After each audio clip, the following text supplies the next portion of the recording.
بسم اللہ الرحمن الرحیم۔ دوران نماز چادر لٹکانا کیسا ہے؟ دوران نماز اگر چادر اس انداز کے ساتھ آپ نے لی کہ اس کے دونوں سرے جو ہے وہ سامنے کی طرف لٹک رہے ہوں، یا ایک سرا آگے اور ایک پیچھے کی طرف اس طرح لٹک رہا ہو، تو نماز ادا کرنا مکروہ تحریمی ہے، اور مکروہ تحریمی نماز واجب الادا ہوگی۔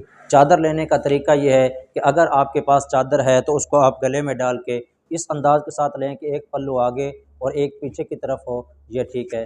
یا اس چادر کو آپ اس انداز کے ساتھ لیں کہ اس کا دونوں پلو سامنے کی طرف لیکن گردن کے ساتھ یہ بل کھائے ہوئے ہو۔